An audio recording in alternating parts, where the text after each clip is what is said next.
Let's get out of here and go to a park. A park? Yeah. I want to lie back on the grass and have you teach me some more about gardening.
People who make ITV's The Bill have spent 46 years in the real bill. That's how they know a policeman on a drugs raid doesn't climb into a sports car. He climbs into a sewer. Because the first thing a pusher does in a raid is flush the drugs down the toilet. So it's not usually glory a policeman ends up covered with. ITV, the best takes, whatever it takes. We've made whiskers even tastier. How will you know? Your cat will tell you.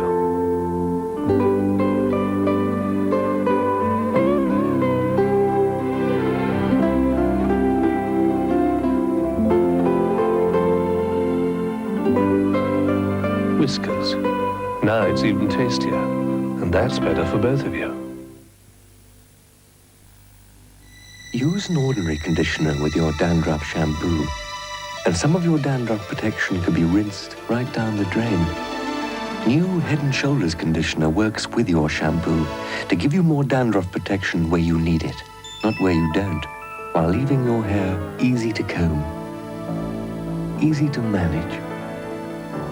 New Head & Shoulders conditioner works with your shampoo, not against it.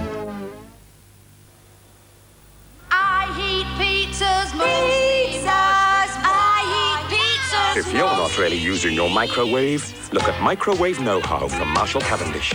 Each week, step-by-step pictures give you the know-how to get more from your microwave. In week 1, shielding, turning, covering, how to prepare speedy snacks, and special recipes like wine-poached haddock. Get it and soon you'll be... jamming, roasting, pasta, baking, lemon pudding, baking... All it takes is know-how from Microwave Know-How, with B-Jam vouchers in Part 1. Fairy Liquid has always been good at handling grease. This good. But now there's new Fairy Liquid. Fairy's so much richer now that it makes washing up greasy things easy. And of course it's easy on your hands too. New improved Fairy Liquid makes washing greasy things easy.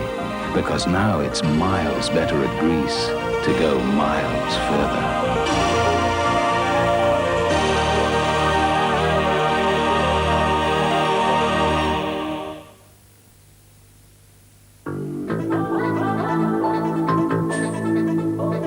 No matter what kind of home you live in, you can benefit from a remarkably efficient invention. A home heating system that's flexible enough to meet your needs exactly, yet can cost as little as £569 for a one-bedroom flat. It's a heating system that uses less than half-price electricity to give you continuous, controllable warmth and a whole tank full of piping hot water. It's not central heating, it's total heating. It runs only on electricity. Heat Electric. Energy for life.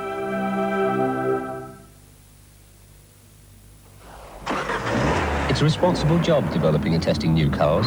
Concentration is essential when you're keeping one eye on all this and another eye on how the car is handling. See what I mean? Chewing gum helps me concentrate, which is why I drive with Wrigley Spearmint. It keeps me sharp and gives me a clean, refreshing taste. I've got a lot of people counting on me, so I count on Wrigley Spearmint to help me concentrate.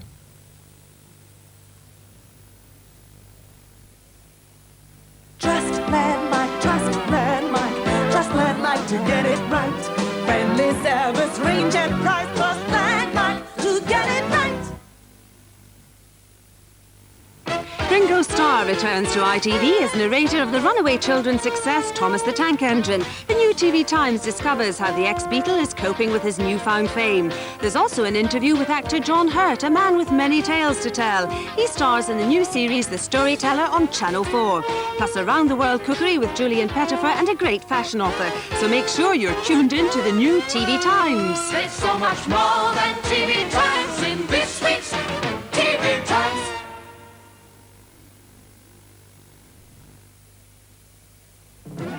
It's Cup night tonight on Midweek Sports Special with the final of the European Cup Winners' Cup from Strasbourg, the mighty Ajax of Holland with their wealth of experience against Little Mechelen of Belgium on their first European campaign.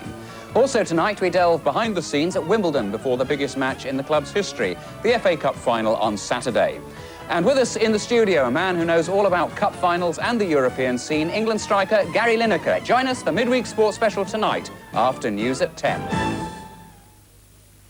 Hello, good evening. You're watching Grampian Television. We'll have a roundup of all the local news with the Grampian Headlines next, after the news at 10 from ITN.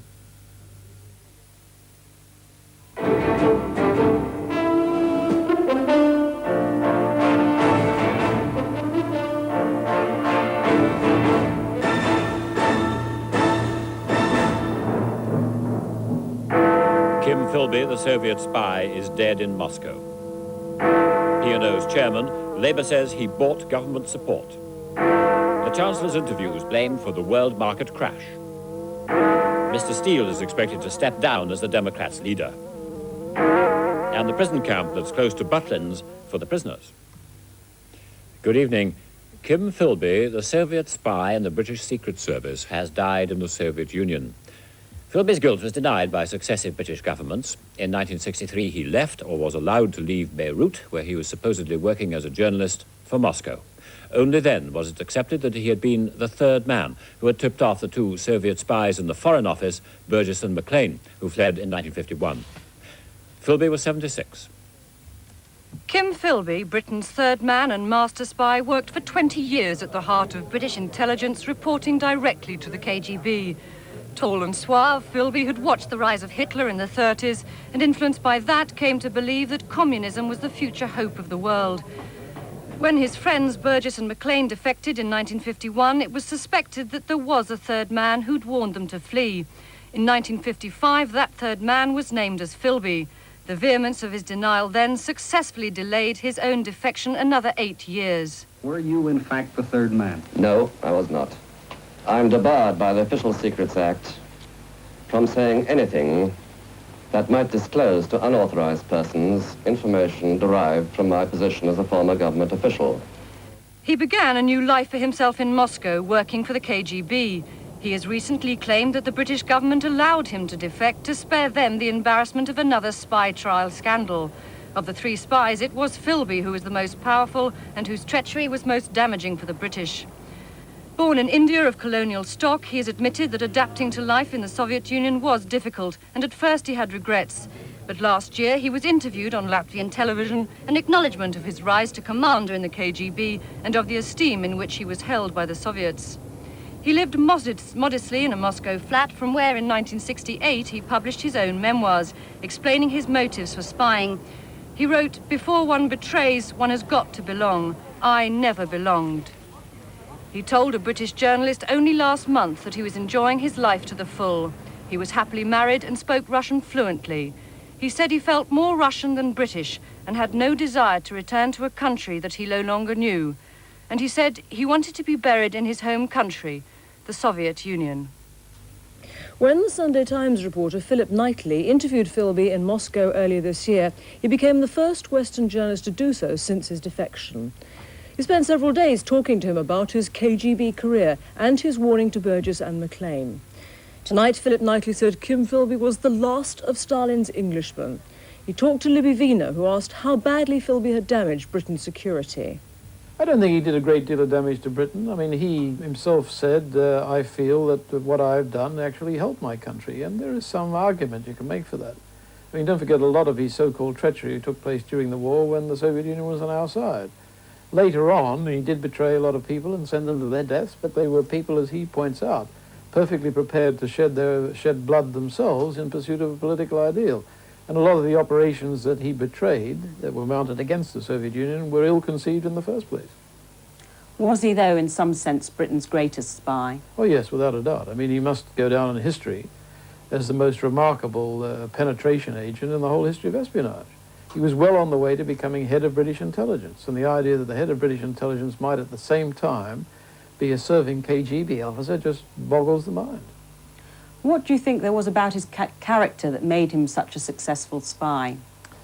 Duplicity, charm, and also a very strong motivation. I mean, he made up his mind from the beginning that he was going to serve the interests of the Soviet Union. This involved deception, and he applied all his intellectual skills and ability and his charm and his knowledge to deceiving people. The former British spy Greville Wynne, who spent 18 months in a Moscow jail in the 60s, said tonight, Philby was a very sad person. He deserves to be forgiven. The Labour MP Mr Ted Leadbitter, who helped expose Anthony Blunt, said Philby's death brings to an end the unhappiest period of betrayal of this century. And another Labour MP, Tam Diel, who was in the Commons when Philby was accused of being the third man, said, I believe Philby was tipped off to get out of the light to save political embarrassment. A High Court judge has fined the National Union of Seamen another £150,000 for unlawful secondary industrial action. Mr Justice Michael Davis said further penalties would be imposed if the union continued to defy court orders. The union's assets have already been sequestrated. Conservatives protested in the Commons debate on the dispute when Labour claimed that P&O's chairman, Sir Geoffrey Sterling, had escaped prosecution after the Zeebrugge disaster because of his relationship with the Conservative Party. Increasing the financial squeeze on the union, P&O companies asked the court to impose new fines for contempt of injunctions forbidding illegal secondary picketing. The High Court was told of an escalation of sympathy action orchestrated by union officials, which had led to P&O vessels strike-bound at many British ports and marooned others abroad. Judge Michael Davies said it had never been in dispute by NUS officers that their action was in the plainest breach of the law laid down by Parliament. It would, said the judge, be wrong to impose a fine so large as to substantially swallow a considerable portion of the assets of the union. It would be equally wrong to impose a nominal fine. This, he said, is much too serious for that. Warning that continued defiance would lead to further fines, he appealed to the union leaders, even at this late stage, to consider whether they are acting in the best interests of themselves or their members. Seamen's representatives lobbied Labour MPs at the Commons, where Labour's employment spokesman Michael Meacher launched a strong attack on the company at the heart of the dispute. Mr Meacher asked why the government hadn't ordered an inquiry into the impact of the tunnel on ferry safety and why the company hadn't been prosecuted over the Zeebrugge disaster. I hope the Minister will be able to erase suspicions that the government's reluctance to act on both counts might just have something to do with P&O's contribution of £100,000 last year to Tory party funds. Is the honourable gentleman prepared to repeat that allegation outside this House? If I may so say to the honourable gentleman, I think that he made a nasty little speech, and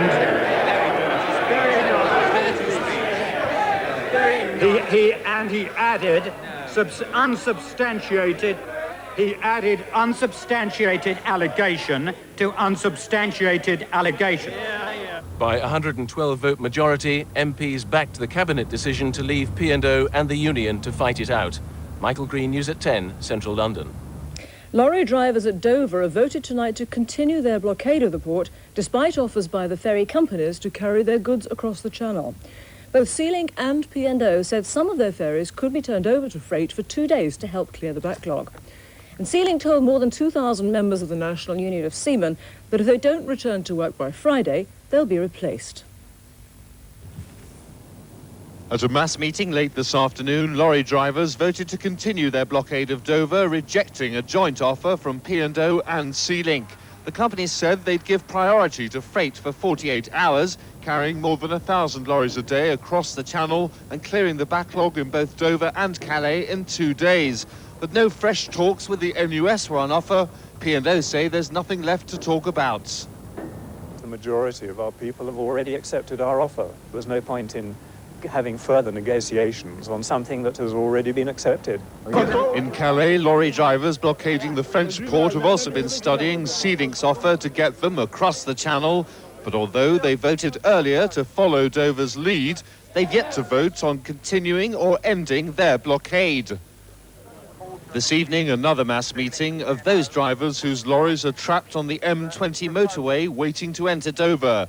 They divided on a vote, the majority in favour of continuing the blockade. End the dispute between the seamen and P&O and this thing stops tomorrow.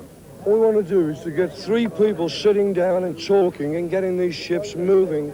They haven't been able to do it in 14 weeks.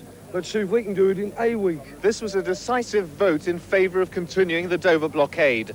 The lorry drivers say they want the P&O dispute ended. They don't want a short-term solution designed simply to get them out of the way.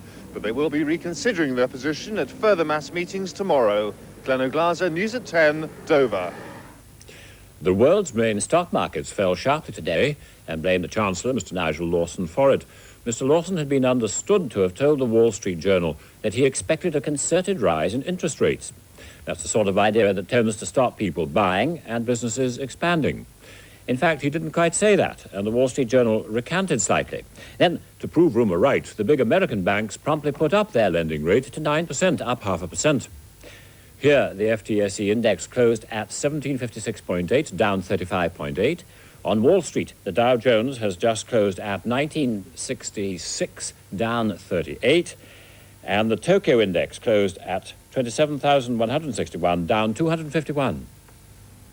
The militant tendency has lost its control of the biggest Whitehall union, the Civil and Public Services Association. At the union's conference at Bournemouth today, it lost all its seats on the union's executive. The centre-right swept the board with 22 seats out of 29. The militants took power a year ago when they won 17 of the 29 seats. The centre-right took 8 and the broad left took 2. After today's vote, 22 seats are now held by the centre-right of the union. The remaining 7 go to the broad left and militant are excluded altogether. The Soviet forces are leaving Afghanistan and leaving behind a local force that may or may not do well in keeping the communist government in power. A report next. Plus, Mr. Schultz is hopeful, though not all that hopeful, in Geneva. And overcrowded, 50 to a room, not the prisoners, but the troops guarding them. That's in a couple of minutes.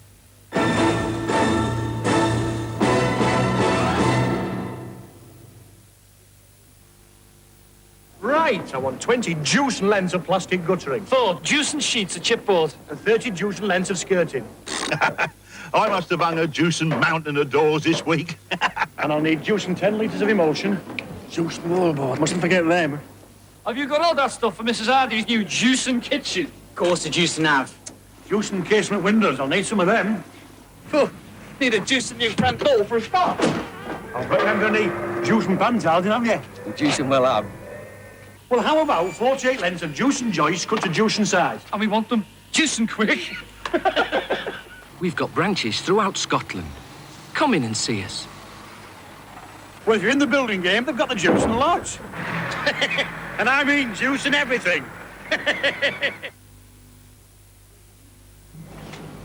What's that you're eating? Shut your eyes. Nice. Sort of... Like wholemeal bread. As if... It has the goodness of the whole grain in every flake? With a... Nutty taste? But... No added sugar? Could I... Have a bowl? You took the words right out of my mouth. Kellogg's Nutri-Grain. The whole grain taste makes it wholly delicious. I defroster fry deep. If you're not really using your microwave, look at Microwave Know-How from Marshall Cavendish. Each week, step-by-step pictures give you the know-how to get more from your microwave. In week 1, how to cook chicken beautifully, the secret of browning, and exciting new recipes like pineapple lemon pie. Get it and soon you'll be... Stewing, roasting, baking, caking, fishing, ricing, pasta. All it takes is know-how from Microwave Know-How with BJAM vouchers in Part 1. There's a lot more to Esso than putting quality petrol or diesel in your tank. There are quality gifts galore. Free with Tiger tokens. 1 token for every £6 of fuel you buy.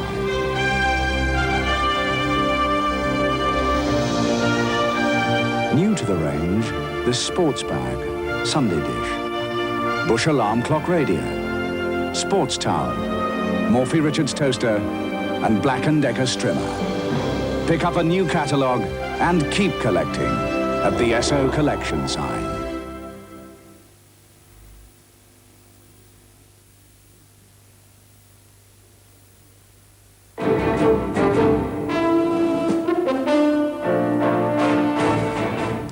The Soviet army is already pulling out of Afghanistan, even though the official start of their 9-month withdrawal is not until this weekend. It's 8 years since Russian troops went in to shore up the Kabul government. As the 100,000 Soviet troops begin heading for home, they leave behind them the warring Afghan guerrilla factions, the refugee camps in Pakistan, and the continuing violence in Kabul and the countryside. Nick Gowing of ITN's Channel 4 News watched the Soviet tanks head north. This is the first of his special reports. As we drove south out of Kabul towards the Pakistan border, we met the first convoys of Soviet troops pulling out, withdrawing north towards the Afghan capital, eventually heading for the Soviet Union. The conscripts were dirt-encrusted and battle-weary. They've left behind Soviet colleagues and Afghan troops still fighting to keep the road open and hold key military positions. For once, the Soviet troops wave at a foreign television crew instead of pointing their guns, the driver distracted by our presence. Where have they just come from? Where have you just come from? The crew told me they'd come from a village on the road to Khost, said once again to be under siege by the Mujahideen. These Soviet troops are coming back from battle outside Kabul, and they're returning with equipment which has been out there for many months. The question now is how effective the Afghan defense forces will be without these Soviet troops. Western analysts claim that compared to the Soviets' usually crack battle-disciplined troops, the Afghan army is a ragtag, ill-disciplined, inexperienced force, mainly consisting of conscripts who'll be wiped out within weeks by sustained guerrilla attacks. The Kabul government concede their armed forces must be strengthened by volunteers, not conscripts, to ensure their survival. But one of the regime's most senior officers told me the West underestimates the military strength here. How worried is he about what happens after Soviet troops go? Not at all. No, nothing, not at all, no concern.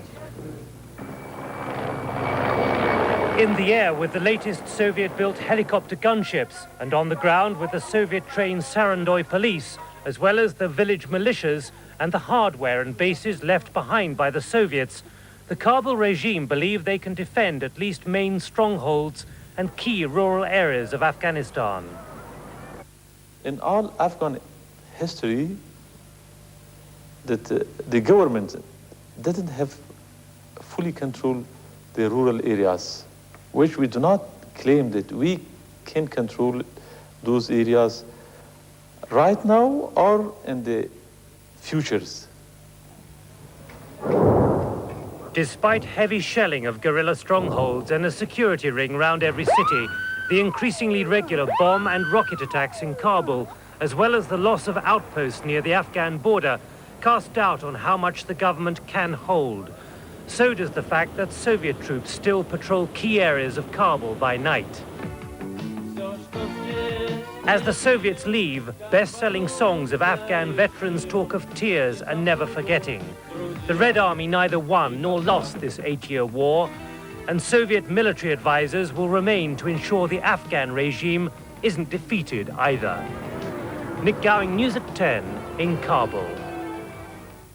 The United States Secretary of State, Mr. George Shultz, and the Soviet Foreign Minister, Mr. Edward Shevardnadze, are reported tonight to have reached a tentative agreement on the ratification of the Medium-Range Nuclear Missile Treaty. The two are meeting in Geneva to sort out the remaining sticking points on the deal signed by President Reagan and Mr. Gorbachev. The United States Senate is refusing to approve the treaty on medium-range missiles until the problems on inspection are settled.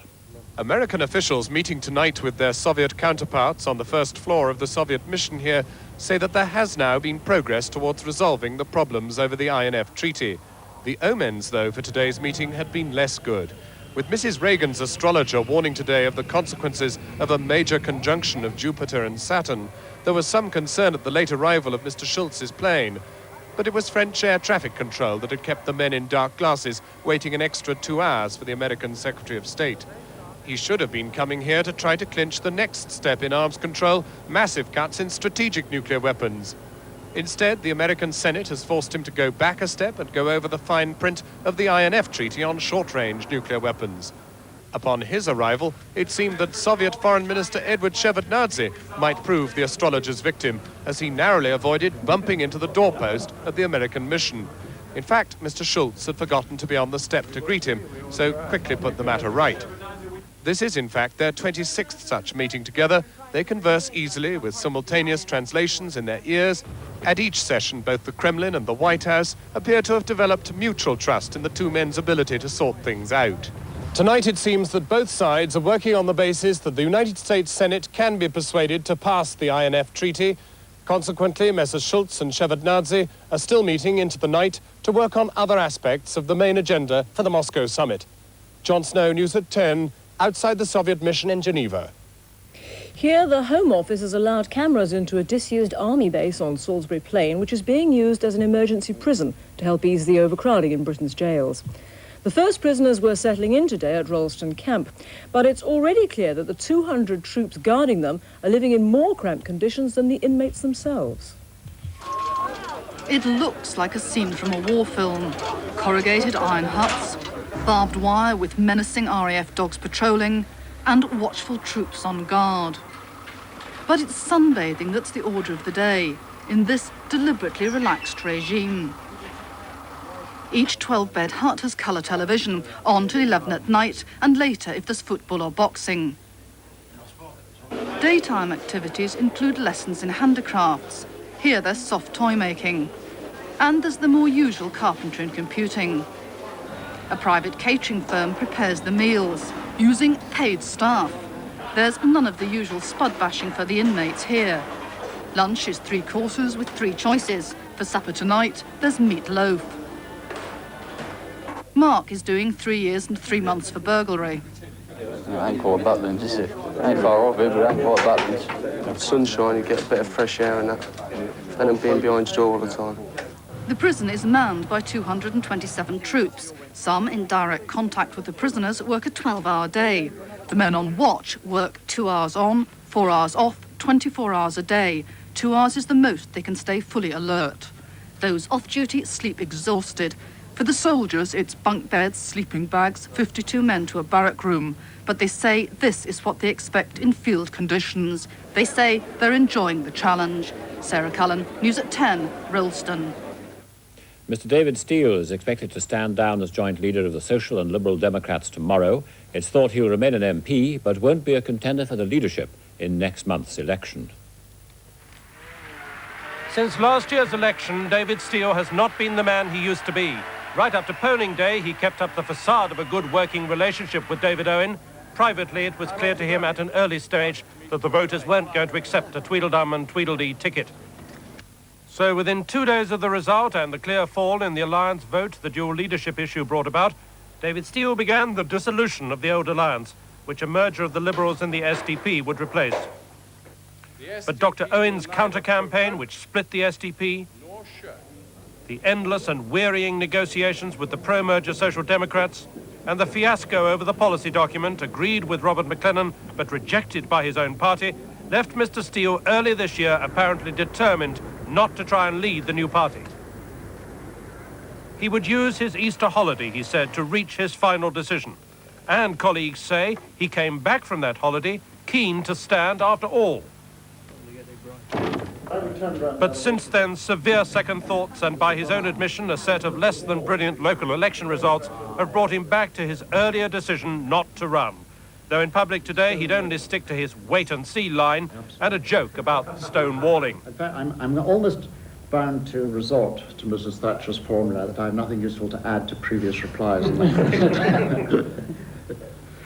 And the wall behind is deeply symbolic.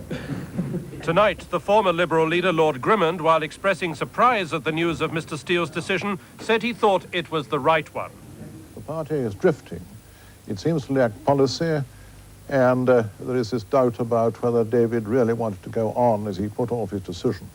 And therefore now I think it is probably the right decision.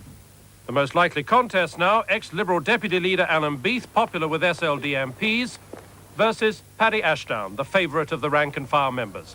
Michael Brunson, News at 10, Westminster. One of the French hostages freed from Lebanon last week says Western hostages still being held are alive and well, and Britain and America should be doing more to get them out. It's the most reliable report so far that Mr. Terry Waite, Mr. John McCarthy and the Belfast teacher, Mr. Brian Keenan, are surviving their ordeal. The journalist, Mr. Jean-Paul Kaufmann, who was a hostage for 3 years, said, "The British silence is grotesque." It was a difficult dilemma. Jean-Paul Kaufmann had news of other hostages, but for their safety, he simply couldn't make the details public.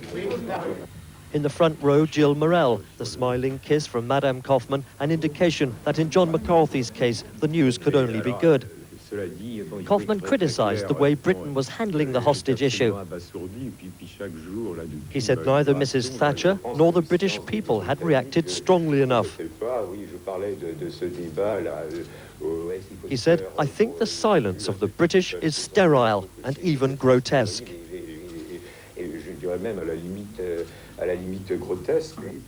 When pressed, he said he had seen other hostages, but just couldn't say more. It is not possible for me, for their security. Jean-Paul is very tired. He can't speak about these things. That's what he's saying. But what we can say that about all the American and British hostages are alive. Yeah, I'm now sure that John is definitely alive. Yeah, and I understand that the other British hostages are too. I think Jean-Paul just can't talk about them because it's dangerous for them, and we don't want to put them in any more danger than they already are. But this is great news, isn't it? It's the first news. It's the first news. It's wonderful. I can't tell you what it feels like.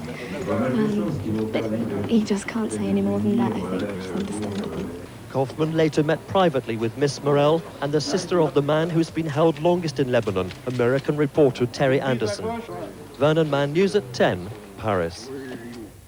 Here, trading standards officers are investigating huge black market prices being charged for tickets for Saturday's FA Cup final. It's thought tickets allocated for Wimbledon fans are being sold by touts in Liverpool for more than £100 each. The touts seemed to have extra tickets because both clubs were given the same number of tickets for their fans. But Wimbledon's average league attendance is just over 8,000, while Liverpool's is 5 times that at nearly 40,000. Liverpool supporters clubs say 40,000 regular fans want to go to Wembley, but only 25,000 tickets were allocated to the club. Fans buying from touts say surplus tickets from Wimbledon's allocation are on the black market. Can I ask you how much you paid, what the face value for your ticket was? It was £8. And what price did you actually pay? You paid £55. The City Council's special hotline is gathering information from ticket touts' customers. By tracing the original supplier of the ticket, they expect to prove a high proportion are from Wimbledon's allocation. The Fair Trading Act would also cover any safety aspects affecting detrimentally the interests of consumers. And there is, of course, the danger of Liverpool fans buying tickets on the black market and ending up at the Wimbledon end, which would make a joke of the segregation procedures. I think it's all wrong. You're getting Cockney spiffs going to Wimbledon's ground. I'm buying 4 or 5 tickets. You know, and they're going to start charging Liverpool fans over the odds for tickets. I think they should go on the average gate what all the clubs are getting. I've always said that. People in Liverpool can't get them, and they're paying all sorts of money to get them, really over the odds. The Football Association say they will investigate any evidence of abuse of the system, but add that the present system of allocating tickets has existed for 15 years and no club has complained before. Anne Lucas, News at 10, Liverpool. Racing, the bookmakers rejoiced and the betting for the ever-ready Derby was thrown wide open by a surprise result in a slowly run Mercadante Stakes at York. The race has produced the last two Derby winners.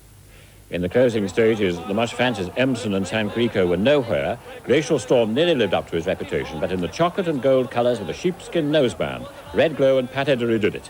They're now second favourite for the Derby. The result, Red Glow 7-1, Keyfire 3-1, Glacial Storm 11-2. Cricket in the Benson and Hedges Cup. Mark Benson 113, so Kent beat Essex by 6 wickets. And Eddie Hemmings 21 not out. His boundary off the last ball gave Notts victory over Worcester by 1 wicket. Main news again. Kim Philby, the spy who defected to Russia 25 years ago, has died in Moscow.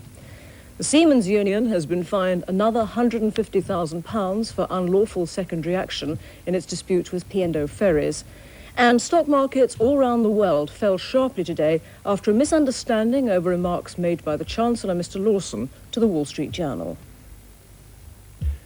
Finally, one of the greatest Russian contributions to the standard of life in the United States and the West in the past century, Mr. Irving Berlin, is himself a centenarian today.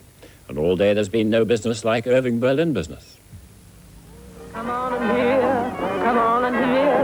Alexander's ragtime band. Irving Berlin gave that musical invitation in 1911. People have been listening ever since. Play some music and dance. He still lives in the same New York house, still writing songs every day, they say, but not seen in public since he sang at the White House in 1973. God bless America. Izzy Berlin arrived here from Russia as a boy of 5 in 1893. The one-time singing waiter went on to write over 1,500 of the world's best-loved songs. Dreaming of a white Christmas in your Easter bonnet with all the frills upon it. We're a couple of swells. There were songs for all seasons and all reasons, for those in love and out of it. And music and love and romance. Amazingly, he could hardly play the piano, using a mechanical clutch to change key. Well, you see, I only play an F sharp in the black key, you see? Oh, the black key. That's right. Oh, how I hate to get up in the morning. But he did manage over 100 years, 1,000 songs, and no doubts as to how long those songs will last. Not for just a year, but over. Ken Reese, News at 10, New York. And they're saying there may even be some more to come. That's it tonight. Good night.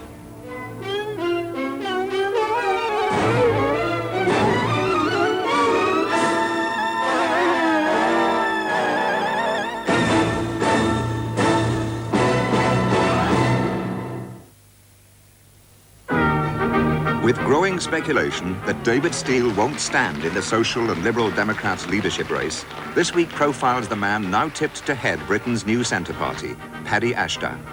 The former Special Forces commando gave up a top diplomatic posting for unemployment and a 7-year battle to win his Yeovil seat. He may have glamour and determination, but does he have judgment? And what makes Paddy run? That's This Week, 8:30 tomorrow night on ITV. And now it's time for the Grampian Headlines. Murderer Robert Raker, already serving a life sentence, has been jailed for an extra 12 years. A jury at the High Court in Perth convicted 23-year-old Raker on 13 charges, mostly relating to assaults during last October's riot. Co-accused Gary Skellett was cleared. The jury accepted he may have been drugged and forced to join the riot. The third accused, Terry Petty, was given an extra 9 months after admitting minor assaults. Striking North East seamen are to be told by their union to return to work. The instruction, ordered by the courts under threat of a heavy fine, will be given to a mass meeting in Aberdeen tomorrow. The case against 2 Aberdeen-based NUS officials has been deferred pending the return to work call. It's the latest attempt by North Sea companies to get their strike-bound supply boats moving again. One of the accused in the Peterhead prison riot trial told the High Court in Peterhead that he was terrified when masked men stormed the prison's D-hole. Sammy Ralston said he thought his face was on fire. He claimed 15 men in gas masks were running about the hole and firing gas grenades. Ralston and 2 others, Graham Duncan and Douglas Matthewson, deny a series of charges arising from last September's siege at the jail. The trial continues. Tories in Scotland broke ranks tonight to voice open dissent over the government's social security benefit changes. Delegates at the Scottish Conservative Conference in Perth queued up to criticise the reforms, labelled by one speaker unjust and immoral. Beleaguered Social Services Secretary John Moore won only a lukewarm reception for a low-key speech in which he defended the government's position. Football, and Scotland and Aberdeen keeper Jim Leighton has signed for Manchester United for £750,000. United manager Alex Ferguson said he was delighted to secure an international goalkeeper of Leighton's proven class. And that's the news tonight.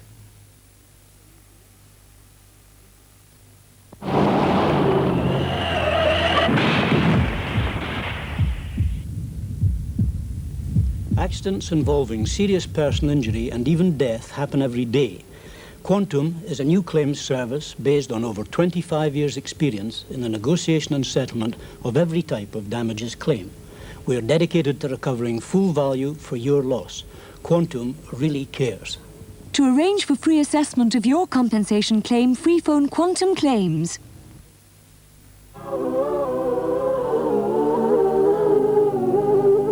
May the glass in us be a good glass. May the windowsills of Winchester shine.